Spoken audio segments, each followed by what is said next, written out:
right, so today I'm trying to learn how to cut natural stone marble mosaic tile using a wet saw, and I've done a lot of research on this and so certain things that you need to be looking for to my understanding. So we're going to test this out as do-it-yourselfers, and I'm a first-time cutter of tile like this. You need a blade that comes from the top down versus from the bottom up. One, you need a sliding table saw in order to properly push the mosaic in without risking your fingers or those types of things. You need a wet saw, of course, to cut the tile, and then we also got some backer board here, which I think is going to be a key as far as keeping the base of the mosaic stable while we're doing the cuts. Okay, so here we are. We just cut up some backer board. This is like $17 for a large sheet of it. There it is at Home Depot, but we just cut it down to about 20 inches wide so that it will actually slide all the way through the arm like so on the left, but leaves enough room on the outside to support some tile that might be on the outside without it losing it. And then the height of the blade is going to be adjusted so that it doesn't cut all the way through the backer board. It's just going to go down like hopefully a 1/16 of an inch or so. That way we can just reuse the backer board. The backer board should keep this tile stable while we're cutting through it. Okay, so what I'm going to do is try turning this on for the first time. We filled the water in the reservoir. We're going to try to turn this on and see if some water comes on the blade.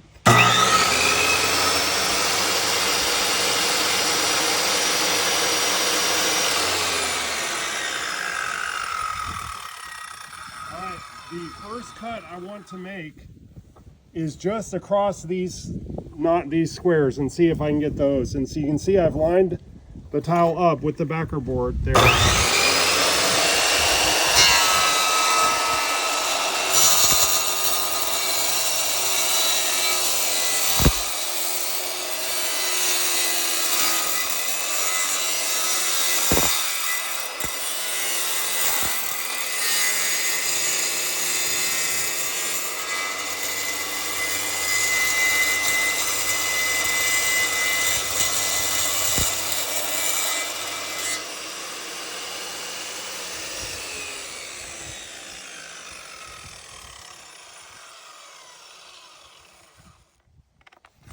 So I am going to say, without doing anything more, I think this method's going to work pretty well, because you can see that probably would have been one of the most difficult cuts to get clean, and that is clean.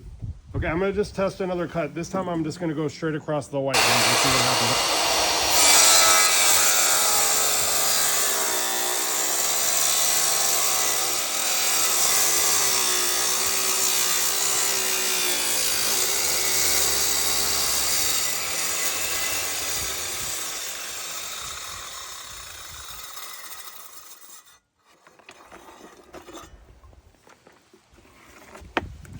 So I would say those are awfully clean cuts for that pattern. Okay, we're going to test another cut here, and this time we're going to do it a 45 using this little jig. But I'm going to try to go through diagonally through the white and actually through the black squares and see if we can get a clean line cut. The other nice thing,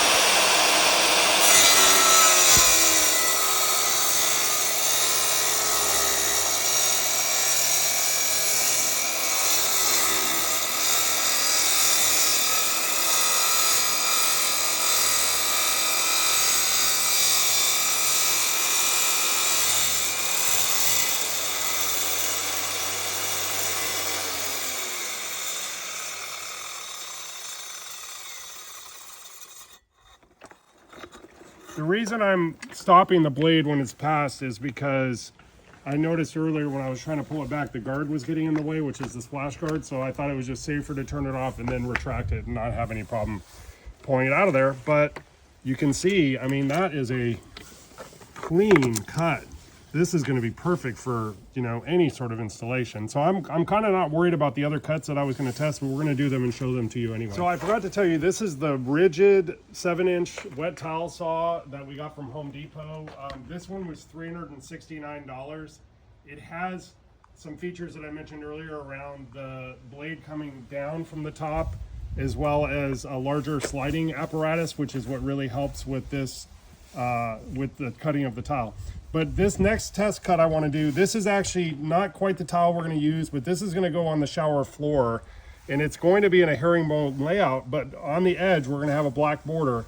And so I do need a straight cut across these little tiles. And so the question is, how do you make sure to do that? And hopefully our little method here is working well. The other reason I mentioned earlier that I wanted the backer board longer to the right was to support a tile cut like this, where I could actually lay it on it, and it's actually supporting it past the length of the width of the sliding table. So that's another benefit of having this backer board.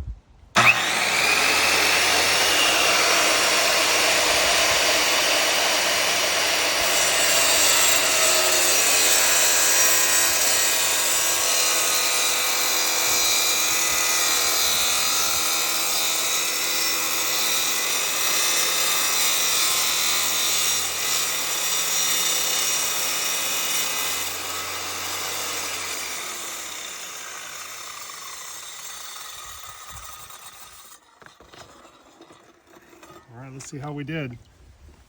I mean, that is a clean cut. You could even get a little trim piece like this if you need it, but look at that. That is a perfect cut on that. I'm gonna try to square this off as if it's in the corner of the shower.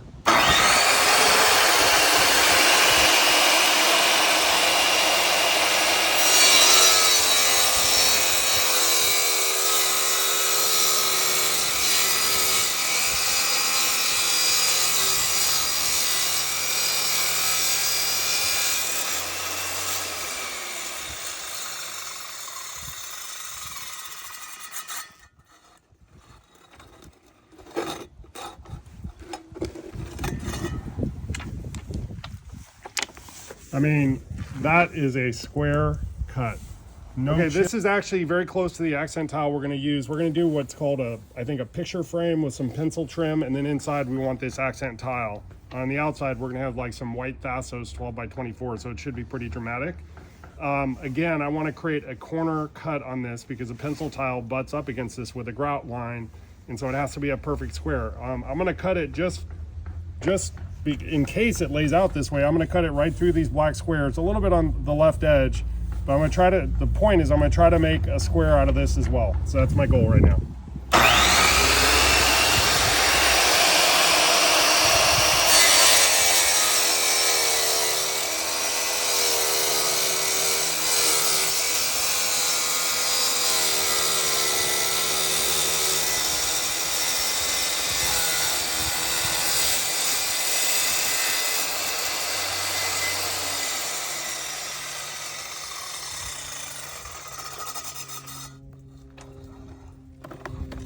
Okay, interestingly, because it was such a thin cut over here, we see that little piece did actually disintegrate.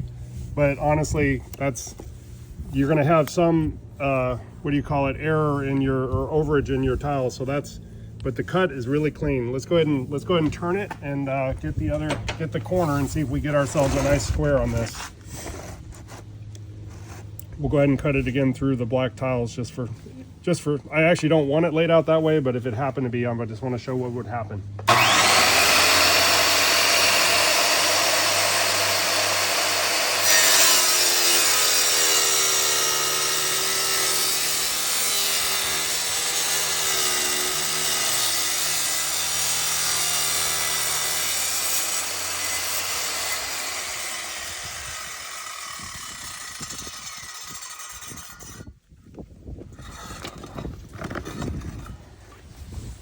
This time it actually it left everything intact in case you needed the extras. But the key is, look at the corner of the shower against the pencil frame. It's perfect. Okay, this time I'm going to try a 45-degree cut on this. This is going to be a border tile, and when it comes at the corner, I would like it to come together with a 45 versus more of a subway layout. So this is a little jig that you can install. You attach it to the back here. I'm just going to put it randomly somewhere, like tighten it down to this little chamfer, if that's what that's called, and then I'm going to go ahead and tighten this at 45 degrees, basically as far as it goes. And then I want to lay this where I want it. Basically, I have my blade coming right across the center of that channel, so I can pretty much eyeball where that's going to go. I'm going to try this without the backer board. That's something I haven't done yet. So what I have to do is actually lower this blade using this lock down so that it actually will go all the way through the tile in the channel there. And so we're gonna give it a shot.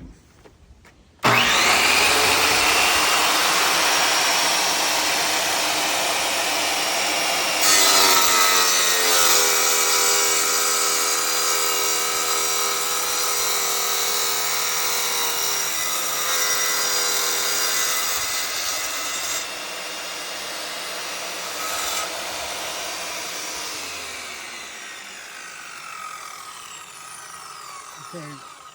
Something I noticed on this one is it chipped at the very end right there. I don't know if you can see that. I don't know if it's because I didn't go confidently through it, but I will say this, on the top, you wouldn't see that. So in this case, it worked out good. I guess I would suggest, be ready to burn a tile if you need to in order to make this happen.